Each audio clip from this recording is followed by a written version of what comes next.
ছোট্ট একটি গ্রাম ছিল। সেই গ্রামের মাঝখানে ছিল একটি পুরনো আম গাছ। গ্রামের মানুষ বলতো সন্ধ্যা হলেই এই গাছ থেকে ছোট বাচ্চার হাসির আওয়াজ আসত। তাই ভয়ে কেউ সন্ধ্যার পরে এই গাছের পাশ দিয়ে হাঁটত না।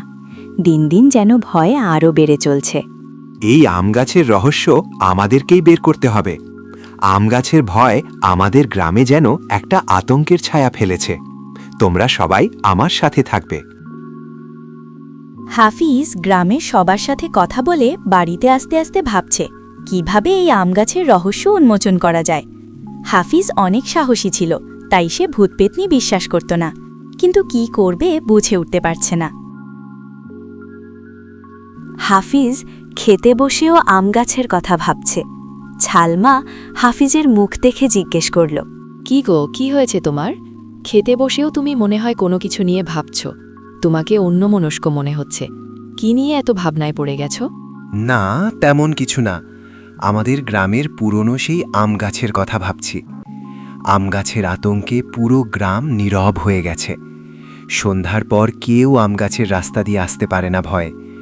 কিভাবে যে আম গাছের রহস্য উন্মোচন করব সেটাই ভাবছি। হাফিজ যখন ছালমাকে আম গাছের কথা বলছিল, তখন হাফিজের মেয়ে টুনি পাশ থেকে সব শুনছিল। টুনি ঘরে গিয়ে তার খরগোশ বন্ধু ধলুকে বলল, ধলু, বাবা যা বলছিল তাকে তুই শুনেছিস?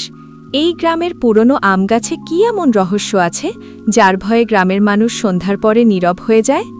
আমাকে আম গাছের রহস্য জানতে হবে। আমি জানি না আম গাছের কি রহস্য, তবে শুনেছি সন্ধ্যার পরে নাকি আম গাছ থেকে হাসির শব্দ শোনা যায়। আমি বিশ্বাস করি না, কারণ আমি নিজে কখনো শুনিনি তাই। তবে তুমি যদি চাও আমরা আম গাছের নিচে গিয়ে দেখতে পারি, কিছু হলেও বুঝতে পারবো। তারপর টুনি তার খরগোশ বন্ধুর কথা মতো আম গাছের কাছে চলে গেল। টুনি ছোট হলেও অনেক সাহসী মেয়ে। তার সবকিছুতেই উৎসাহ একটু বেশি, তাই তার কোনো ভয় ছিল না।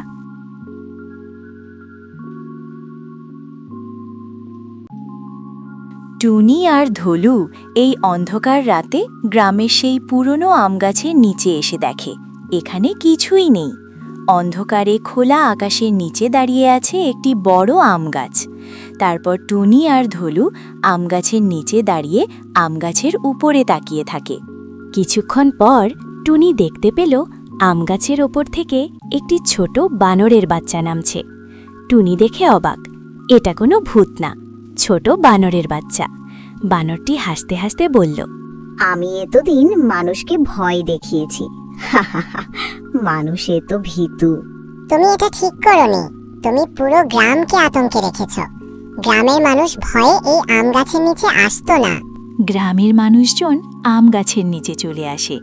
বানরের কথা শুনে গ্রামের মানুষদের মনে রাগ হয়। ছোট একটি বানরের বাচ্চা গ্রামের মানুষদের আতঙ্কে রেখেছিল। নিজেদের উপর তাদের অনেক ঘৃণা হয়। ভয়কে ভয় ভেবে তারা এতদিন নীরব হয়েছিল। অবশেষে এই ভয়কে জয় করল হাফিজের ছোট মেয়ে টুনি। তারপর থেকে সেই আম গাছটি এখনও দাঁড়িয়ে আছে, কিন্তু এখন আর কোনো ভয় নেই। গ্রামের মানুষজন আম গাছের ছায়ায় বসে বিশ্রাম নেয়, গল্প করে, বাচ্চারা খেলাধুলা করে, পশু পাখি স্বাচ্ছন্দ্যে চলে। ভয়কে যেন এই গ্রাম জয় করেছে, আর কখনো ভয় কারোর মনে বাসা বাঁধেনি।